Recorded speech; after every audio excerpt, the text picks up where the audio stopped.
দর্শক, আমি এখন রয়েছি বাগেরহাট জেলার ফকিরহাট থানার সিএনবি বাজার এলাকাতে। এই এলাকাটা আসলে অনেক প্রকার সবজি, নারকেল, সুপারি সব কিছুর জন্যই বিখ্যাত। তবে এই মুহূর্তে চলছে লাউয়ের হাট। এখন শীতকালীন সকল প্রকার সবজি এখনও উঠে পারেনি, তো এখন লাউটা আসলে পুরো মার্কেট জুড়ে রয়েছে। এখন বিশেষভাবে চলছে লাউয়ের হাট। তো আমার পিছনে এই যে দেখতে পাচ্ছেন প্রচুর লাউ দেখা যাচ্ছে। তো এই হাটে কি পরিমাণ লাউ পাওয়া যায় বা এখান থেকে লাউ আসলে জেলার কোন কোন জেলায় যায়, দেশের কোন কোন জেলাতে যায় এবং কিভাবে পাইকাররা বেচা কেনা করে, কত দামে বেচা কেনা করে, এইগুলো আমি আপনাদেরকে জানাবো। আমাদের সঙ্গেই থাকুন।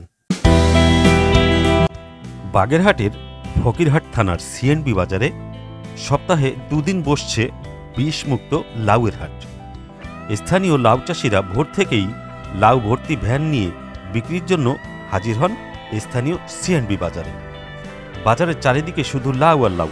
মূলত ফকিরহাট ইউনিয়নের বিভিন্ন জায়গা থেকে লাউ চাষিরা এসব লাউ সিএনবি বাজারে নিয়ে আসেন। সপ্তাহের দুদিন সোম ও শুক্রবার ভোর থেকে দুপুর পর্যন্ত সিএনবি বাজারে বসে এই লাউয়ের হাট।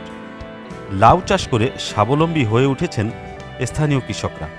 এসব লাউ উপজেলার বিভিন্ন হাট বাজারে পাইকারি বিক্রি করা হয়। এছাড়াও দেশের নানা প্রান্তে পাইকাররা বিক্রির জন্য নিয়ে যান এ অঞ্চলের লাউ।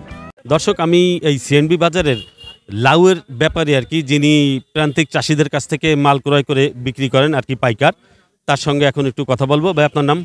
শেখ নুর ইসলাম।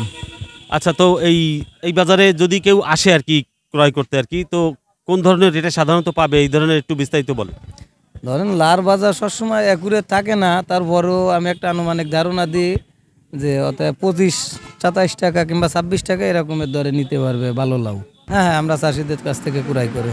তো এই লাউয়ের সিজন সাধারণত আর কি কতদিন চলে? 2-2.5 মাস এই সময় থেকে, তো এখন আরও 2-2.5 মাস ইনশাল্লাহ পাওয়া যাবে। বাগেরহাটে যতগুলো বড় সবজির বাজার আছে তার মধ্যে সিএনবি বাজার অন্যতম। এই অঞ্চলের লাউ চাষিরা জানায়, মৌসুমের শুরুতে লাউ বিক্রি শুরু করতে পারায় বেশি টাকা মুনাফা করা সম্ভব হচ্ছে। এসব লাউ বাগেরহাট, খুলনা সহ দেশের বিভিন্ন আড়তে পাইকারি দরে বিক্রি করা হয়। প্রতি পিস লাউ এখানে 15 থেকে 18 টাকায় বিক্রি হয়। দর্শক, আমি একজন ব্যবসায়ীর সঙ্গে কথা বলবো, যিনি এখান থেকে মাল সংগ্রহ করে দেশের বিভিন্ন স্থানে পাঠান। আচ্ছা ভাই, আপনার নাম? মির্জা মাহফুজুর রহমান। আচ্ছা, তো সাধারণত কত টাকা এখান থেকে সংগ্রহ করেন? 28 টাকা, 30 টাকা। আচ্ছা, তো এইখান থেকে সংগ্রহ করে আপনারা কোথায় কোথায় নিয়ে যান? ঢাকা যাবে, গাজীপুর, তারপর আপনার নিমসা যাবে, চিটাগাং যাবে। আর প্রায় 2 থেকে 3 মাস।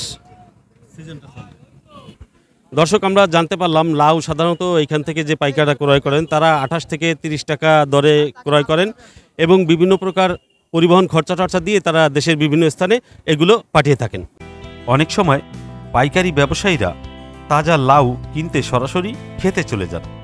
স্থানীয় বাজারে লাউয়ের প্রচুর চাহিদা রয়েছে। কীটনাশক মুক্ত ও সার কম থাকায় বাগেরহাটের বাইরের লাউয়ের থেকে স্থানীয় এ লাউ বেশ সুস্বাদু।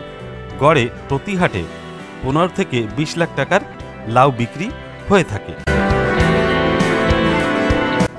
উপজেলা কৃষি কর্মকর্তা বলেন, এবার শীতকালীন আগাম লাউয়ের ভালো ফলন হয়েছে, তাই কৃষকেরা কিছুটা লাভের মুখ দেখবে। আমি আরও একজন পাইকারের সঙ্গে কথা বলবো। ভাই, আপনার নাম? মানে আনিস। আচ্ছা, তো আপনি এই হাটে মানে কি করেন, একটু বিস্তারিত বলেন। এই কাঁচামালের ব্যবসা বাণিজ্য করি, এইভাবে চলি আর কি মোটামুটি। আচ্ছা, তো আপনি এই লাউ সাধারণত কত টাকা দরে বিক্রি করেন? বিক্রি করি মনে করেন 35, 40, 27, 28 এরকম বেচা কেনা করি, বিভিন্ন প্রকার রেট। আচ্ছা, এই যে সিজনটা চলছে, এই সিজনটা আসলে কতদিন থাকবে? আর ধরেন আপনার পৌষ মাঘ পর্যন্ত। দর্শক, আমরা যেটা জানতে পারলাম যে এই সিএনবি বাজারে এখন থেকে আরও অন্তত 2.5 থেকে 3 মাস পর্যন্ত এই লাউটা অ্যাভেলেবেল পাওয়া যাবে।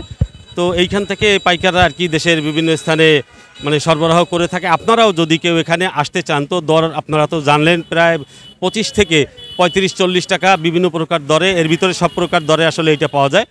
তো এই বাজারটা সাধারণত শুক্রবার এবং সোমবার এই হাট বসে। আপনাদেরকে আসলে অবশ্যই এর মধ্যেই আসতে হবে এবং ভিডিও ডিসক্রিপশনে আমরা পাইকারদের নাম্বার দিয়ে রেখেছি, আপনারা তাদের সঙ্গে যোগাযোগ করতে পারেন। তো আপনারা যদি কেউ আসতে চান এই সিএনবি বাজারে এসে এই সময়ের ভিতরে এসে ব্যবসা শুরু করতে পারেন। তো সিএনবি বাজার থেকে আমার কাছে এই ছিল সর্বশেষ এফএম আজাদ, খুলনার খবর।